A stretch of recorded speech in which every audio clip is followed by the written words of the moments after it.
Ok, bonjour. Alors, aujourd'hui, c'est le 3e article qui est encore décortiqué sur le pouvoir des liens faibles. Et là, il s'agit en fait de Martine de Godemar. Donc, elle est professeure émérite à l'université de Paris-Nanterre et membre honoraire de l'Institut universitaire de France. J'ai pas trop compris. Du coup, je suis allée voir sur Wikipédia et elle est prof de philosophie en fait. Enfin, elle s'occupe du département de philosophie.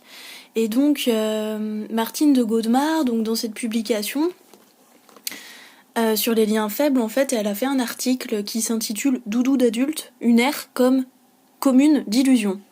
Alors en fait, elle se réfère à une conversation qui a été postée sur Facebook en 2017, donc il y a 3 ans, entre 2 personnes, et en gros, ces 2 internautes en fait évoquent une fiction, donc celle de Bridget Jones, et en fait on voit apparaître non pas une mais une double conversation dans ce post Facebook.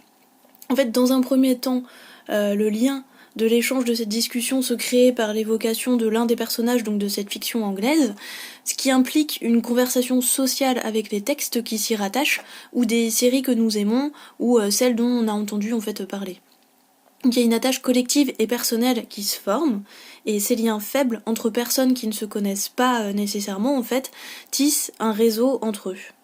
Donc dans un deuxième temps, l'effet de ces personnages provoque en nous des valeurs pour comprendre la fonction formatrice des personnages que nous partageons.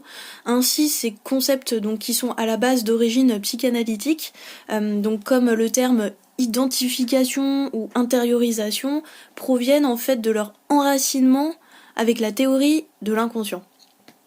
Donc Martine de Godemar s'interroge sur le fait que nos personnages favoris peuvent être comme les doudous en fait des enfants, parce que les personnages donc qui sont des avatars nous aident à accepter ce monde tout simplement parce qu'ils portent en eux la rêverie. Et donc cette énergie-là, elle est virtuellement en fait porteuse du changement des formes de vie. Donc là, pour ça, on peut se référer à la notion de playing de Donald Winnicott, qui était psychiatre pour enfants. Donc les personnages offrent un panorama donc, de figures très diverses.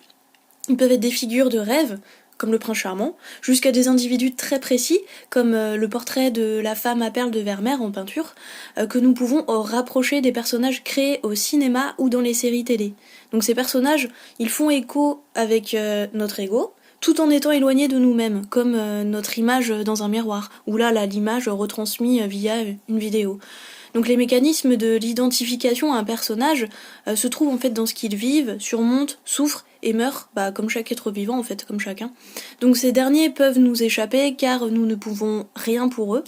Donc comme le contenu d'un rêve ou d'une enfance ou la souffrance d'un être, nous ne pouvons rien changer à leur destinée. En contrepartie, ça nous provoque un effet. Donc chaque personnage élabore de façon singulière notre condition commune, et ceci présente alors diverses manières de vivre dans le monde, afin de répondre aux difficultés de l'existence. Donc pour Martine de Godemar, les personnages sont des conducteurs de nos choix d'existence et de nos jugements de valeur. La culture que nous partageons, parce que... Ah mince, du coup c'est décalé. Parce que nous héritons ou parce qu'elle nous est donnée en partage dans différents médias, nous offre en fait des personnages sur lesquels modeler nos désirs et nos refus, nos identités ou celles de nos partenaires. C'est énorme en fait le pouvoir de la force de l'identification à travers des œuvres par mimétisme. Et donc il s'agit de notre culture en tant que ressource commune en fait, ce qui nous permet donc de penser, juger, délibérer, choisir et aimer, donc peser le pour et le contre. Les personnages qui emblématisent un monde possible suscitent de l'affect et des jugements, approbation, condamnation, voire identification. Donc le processus de civilisation, ça je trouve ça vraiment super important, enfin je savais pas en fait, j'avais pas compris ce truc là avant, que le processus de civilisation, donc propre à chaque civilisation, et il y en a quand même pas énormément, passe par la transmission en fait d'habitus. Donc l'habitus, ce sont des signes d'appartenance à une catégorie sociale. Et donc dans ces façons d'être avec des gestes et des codes sociaux, qu'est-ce que ça crée ? Et pour ça en fait il faut aller voir plus précisément les écrits de Norbert Elias, et notamment son livre qui s'intitule La société des individus, pour avoir plus de détails. Voilà. Tac. Donc pour Martine de Godemar, l'instrument majeur de cette transmission de l'héritage humain par l'incorporation réside dans les personnages de la culture. Alors pourquoi aimons-nous les personnages ? L'attachement affectif en fait se fait quand il y a une identification à des personnages auxquels nous sommes attachés et qui va recréer le personnage de fiction en l'implantant en nous-mêmes, dans notre monde réel en fait, comme si on devenait parents ou jumeaux des personnes à travers cette incorporation des habitus exhibés.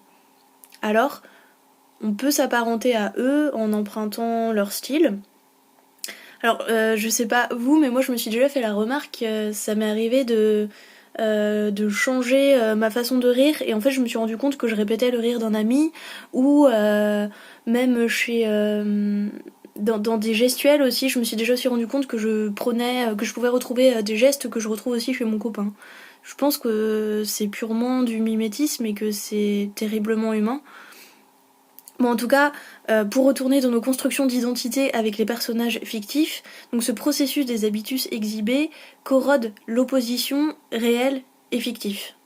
Puisque les personnages réels reviennent dans des fictions et qu'à rebours, nous incorporons les traits de ces personnages fictifs. En élargissant le cercle des identifications possibles au-delà du cercle familial de l'enfance, les adultes en fait expérimentent de nouvelles manières de vivre. Voilà pourquoi donc lire des romans, regarder des tableaux, visionner des films ou des séries à la télé ou aller voir même des pièces de théâtre, ça multiplie en fait le regard qu'on peut avoir sur le monde et les manières de vivre aussi différentes qui sont représentées à l'intérieur des œuvres. D'où l'importance je pense, de l'existence, de la consistance plutôt des œuvres d'art. Alors, et par exemple, pour terminer, il y a donc dans les films de Pedro Almodóvar des interrogations par rapport à la famille qui transgresse aussi les différences de sexe autour. Donc une fois qu'on a regardé un film de Pedro Almodóvar, on peut aussi se poser la question sur comment faire coexister dans le même individu humain une personne de sexe féminin et une autre de sexe masculin. Il y a aussi d'autres exemples avec les dessins animés comme Alice au Pays des Merveilles qui interrogent les connexions qui sont faites au monde, ou pour ceux qui sont plus de ma génération avec les dessins animés Totally Spies, les Super Nana ou Kim Possible, où là ce sont des trios ou des binômes en fait d'espions qui vont sauver le monde. Voilà, donc là j'en fais pas plus parce que c'est déjà assez je crois.